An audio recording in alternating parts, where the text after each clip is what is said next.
রিশাদ হোসেন নিশ্চয়ই এই রাতটা মনে রাখবেন দীর্ঘদিন। টিম হোটেলে দরজা খুলেই চোখের সামনে দেখলেন দাঁড়িয়ে আছেন তার বিপিএল সতীর্থ শাহিন শাহ আফ্রিদি। সাথে সিকান্দার রাজা লম্বা একটা সালাম দিয়ে পরিষ্কার বাংলায় জিজ্ঞেস করলেন, কেমন আছো? ভালো তো? কেমন আছো? ভালো।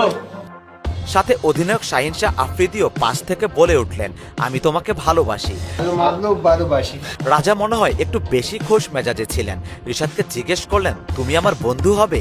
তুমি আমার বন্ধু হবে না? দারুণ একটা অভ্যর্থনা পেলেন বাংলাদেশের এই লেগ স্পিনার। পাকিস্তানে গিয়ে বাংলা ভাষায় অভ্যর্থনা, এ যেন মরুভূমিতে এক ফোঁটা পানি খোঁজ করা। লাহোর কালান্দার্স দলের হয়ে আরও উপস্থিত ছিলেন দলের মালিক সামির রানা। দলের মালিক রিশাদকে বললেন, welcome to Lahore Qalandars family. রাওয়ালপিন্ডিতে তখন মাঝরাত। সিকান্দার রাজাকে সাথে নিয়ে তখন দলের সবাইকে চমকে দিতে বের হয়েছিলেন সামির রানা। সেখানে অধিনায়ক আফ্রিদিও ছিলেন। এদিনের অভিযানে দলের শিকার ছিলেন শ্রীলঙ্কার Kushal Perera, Namibia David visa কিংবা ইংল্যান্ডের টম কারেনরা। অবশ্য অভিনব এই অভ্যর্থনা সবারই খুব মনোপুত হয়েছে। রিশাদের জন্য ব্যাপারটা একটু বেশি স্পেশাল। এবারে প্রথম বিদেশের মাটিতে কোনো ফ্রাঞ্চাইজি লিগে খেলতে গেছেন রিশাদ। তরুণ ক্রিকেটারের মনে নিশ্চয়ই কিছুটা ভয় কাজ করবার কথা। ব্যাপারটা একেবারেই অজানা নয় লাহোর ফ্র্যাঞ্চাইজির। তাই তো সদল বলে রিশাদের রুমে গিয়ে তার সাথে খুনসুটিতে মাতলেন মালিক ও অধিনায়ক। রিশাদকে অভয় দিলেন এবং পাকিস্তানে তার সময়টা উপভোগ করতে বললেন।